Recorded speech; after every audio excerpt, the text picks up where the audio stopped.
Assalamualaikum warahmatullahi wabarakatuh. Alhamdulillah rabbil alamin.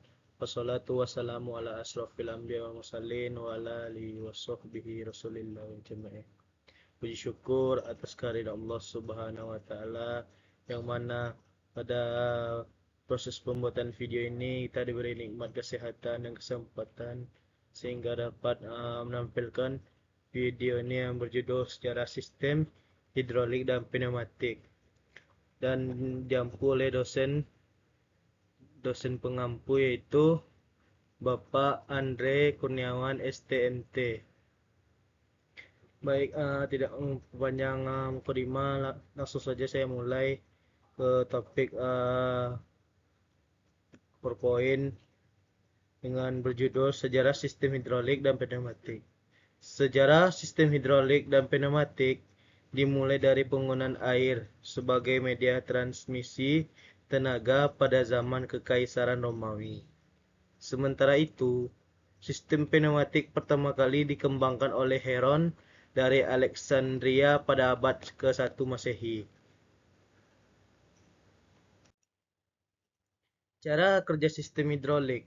Cara kerja sistem hidrolik menggunakan cairan bertekanan, biasanya minyak untuk mentransmisikan energi. Ketika cairan hasilan bertekanan, maka dapat digunakan untuk menggunakan gerakan komponen-komponen mekanis seperti silinder dan motor hidrolik. Cara kerja sistem pneumatik.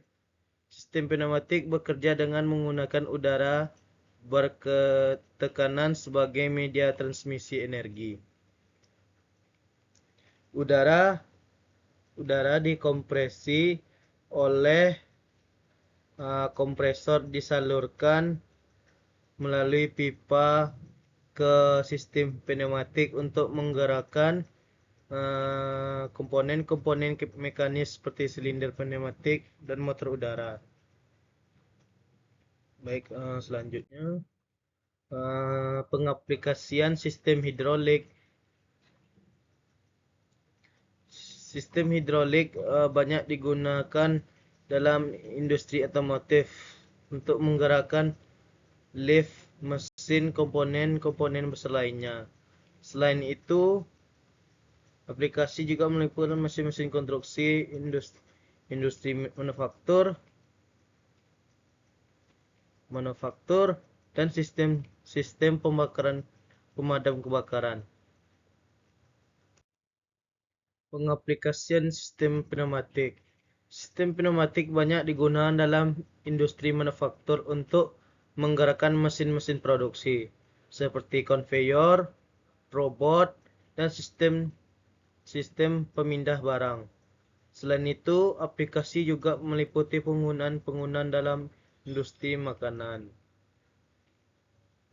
farmasi, otomotif, dan sistem penyortiran barang.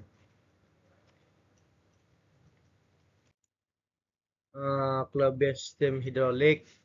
Sistem hidrolik ini mempunyai 3 kelebihan, yaitu satu, efisiensi tinggi, yang mana sistem hidrolik memiliki efisiensi yang tinggi dalam mentransmisi tenaga. Yang kedua, kuat dan tahan lama, yang mana sistem hidrolik, komponen hidrolik dibuat untuk menahan tekanan tinggi dan memiliki umur yang panjang. Yang ketiga, kontrol presisi, dapat mengendalikan pergerakan dengan mempresisi tinggi, cocok untuk aplikasi yang memerlukan ketelitian. Kelebihan sistem pneumatik. Kelebihan sistem pneumatik ada 3, yaitu 1, biaya rendah. Sistem pneumatik umumnya lebih murah karena komponennya lebih terjangkau. Kedua, bebannya ringan. Pneumatik menggunakan udara yang ringan, cocok untuk diaplikasikan yang membutuhkan beban yang rendah. Yang ketiga, mudah dipasang. Instalasi sistem pneumatik relatif mudah dan cepat. Kekurangan sistem hidrolik. Yaitu kekurangan hidrolik, sistem hidrolik ada 3, yaitu itu perawatannya yang sangat mahal. Sistem hidrolik membutuhkan perawatan yang berkala dan perangkat-perangkat khusus yang harus membuat biaya perawatan menjadi lebih tinggi. Yang kedua, rentan terhadap kebocoran.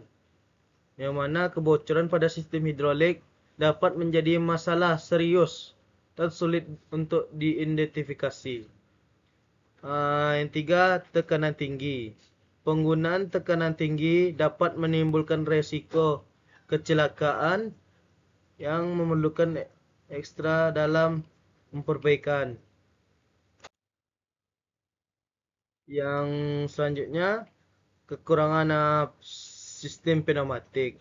Yang mana kekurangan sistem pneumatik, kinerja yang pertama, kinerja yang terbatas. Kinerja yang terbatas, udara yang tidak signifikan cairan dalam mentransmisi tenaga. Yang kedua, tekanan rendah. Tidak cocok untuk aplikasi yang membutuhkan tekanan tinggi. Yang ketiga, suara dan getaran. Sistem pneumatik cenderung menghasilkan suara dan getaran yang lebih tinggi. Perbandingan sistem hidrolik dan pneumatik. Yang pertama, efisiensi energi. Sistem hidrolik adalah lebih efisien dalam penggunaan energi karena cairan tidak dapat ditekan seperti udara. Kedua, potensi bahaya. Potensi bahayanya, sistem hidrolik dapat menimbulkan bahaya-bahaya akibat tekanan tinggi. Pneumatik cenderung lebih aman dalam pengoperasiannya. Tiga, adaptasi lingkungan.